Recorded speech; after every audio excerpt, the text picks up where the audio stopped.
Palapakan natin si Harley. Maaaring anak lang mo isa. Sibuksan mo. Sa ngala ng Ama, ng Anak, at ng Espiritu Santo.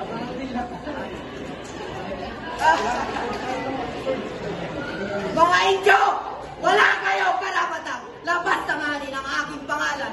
Ako ang kura paroko ng San Diego, kaya ako ang narapat nasa langit ninyo tanan! Huwag niyong kalimutan. Amang kapangyarihan. Kapatid kayo ng anak. Ikalastima! Naalala ko pa rin ang ngayon. Ang simula ng ginawang kawalang niyan ng Juan, Crisostomo, para na yan. Nagsimula ka na. Nang minsay nagkaroon ng pagtitipon sa kapitan siya. Ayaw ko nang maalala. Huwag na nating pag-usapan pa ang naging pagtatalo namin. Tanteniente Guevara na yon. Papaso, bugero! Palibasa, Ingitero! Ating nga Ibarra na yan, abay sabihin pa namang matalik ko raw na kaibigan. Ang kanya na silang ama, sinabot ko naman ng hindi na nagkakaroon. Pero hindi ko matanggap ko, kaya tawagin mo ako matalik na kaibigan ng iyong ama.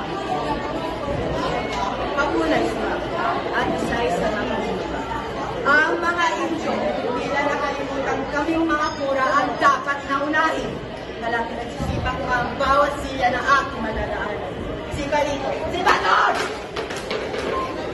Ito pa, si Padre Sibilio, ang lintik at nakipag-agawan ko sa akin ng kabisera ng papagkainan.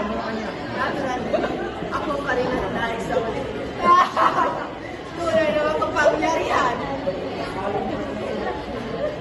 Umukulo ang aking dugo! Tama na ang dugo sa Ibarra na yun. Kaya ako, ang aking kaibigan na si Tia Alba at ang kanyang asawa na si Kapitan siya. Alam naman natin lahat na anim yun na hindi pa rin nagkakanak ng dalawa. Kung mamanata si kaya sa ba yun, magsayaw ka sa fiesta ni San Pascual Mayroon, paano ba Utos, Esther, balik. At siyempre, nakikipan ang kanyang ginawa. Sumalit siya ay namatay rin pagkataas ng ilang mga paaman.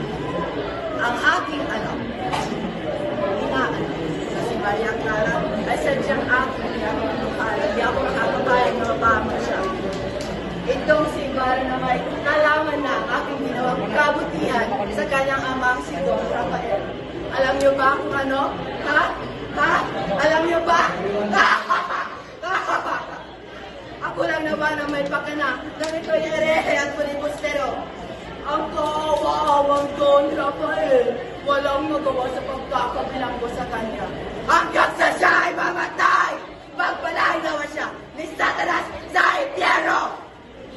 Ang dami pang ginawang kalamas-tanganan sa aking kapangyarihan. Si Crisostomo ay para na yun! Ayaw ko lang maalala. Hindi ako magpapalugi. Ako, si Padre Damaso, magpapatalo, hindi pwede!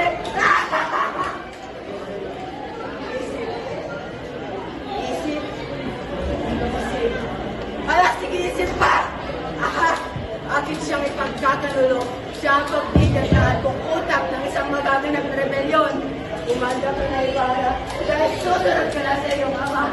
Kayo'y makikita mo rin sa impyerno! At yun, natupad ang aking plano.